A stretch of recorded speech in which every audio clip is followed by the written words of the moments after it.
Good morning. It is Monday, April 5th, 1930. I am here with Emily Murphy. Good morning. Thank you for having me. Can you briefly describe what the Persons case was?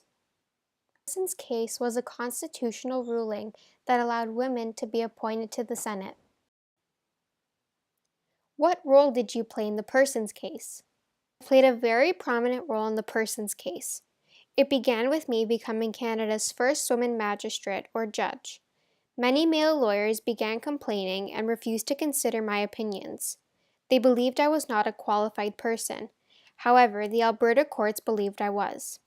Again, in 1917, a year later after becoming police magistrate, a group of women put my name forward as a candidate for the Senate, but I was unable to be appointed.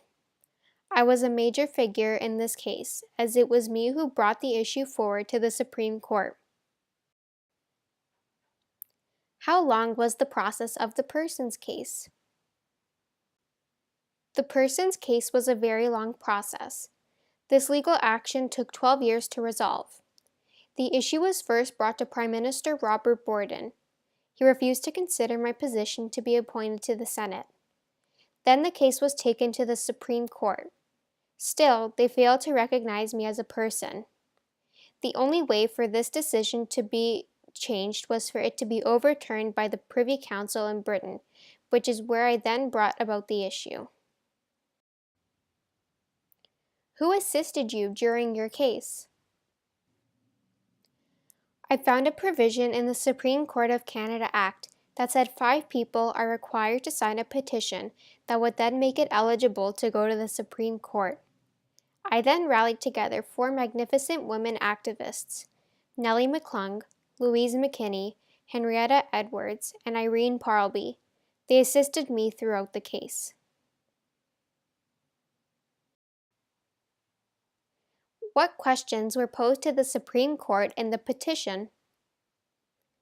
The 4 women and I asked that the Supreme Court rule on 2 questions. The first question was, is the power vested in the Governor-General in the Council of Canada, or the Parliament of Canada, or either of them, to appoint a female to the Senate of Canada? The second question was, is it constitutionally possible for the Parliament of Canada, under the provisions under the British North America Act, or otherwise, to make provision for the appointment of a female to the Senate of Canada? We felt as though these were the questions needed to be asked to the Supreme Court in order for them to consider our point of view and make an informed decision. What did the British North America Act state that made you not a qualified person? Section 24 of the British North America Act stated, "The Governor-General shall from time to time, in the Queen's name, by instrument under the Great Seal of Canada, summon a qualified person to the Senate, and, subject to the provision of this Act, every person so summoned shall become and be a member of the Senate and a senator." This section of the BNA Act was the cause of the case. Many believed that the word person was legally understood to refer only to men. Were you surprised by the Supreme Court's decision that women were not qualified persons? I was slightly surprised. I had a very strong feeling about the ruling saying that women are not persons after Prime Minister Robert Borden's views and reactions. However, I did believe that there was some hope. Since 1918, I could see women's roles in society begin to change. We were becoming eligible to vote in federal elections and have the right to stand for office in the House of Commons. I thought that allowing women to be part of the Senate would be a step in the same direction. How did the Privy Council come to their final verdict? After the Supreme Court ruled against the case, we had to go to the Privy Council, which was our last hope for our case to win.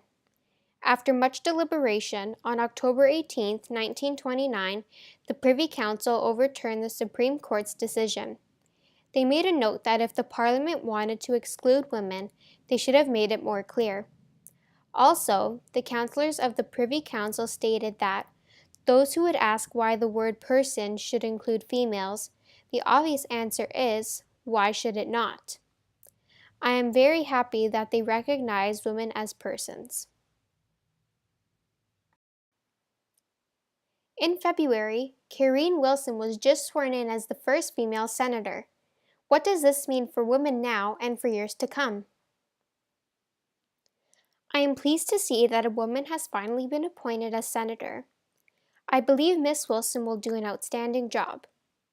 This achievement means that no woman should be denied basic rights based on a narrow interpretation of the law. We are able to work for greater rights and opportunities as women.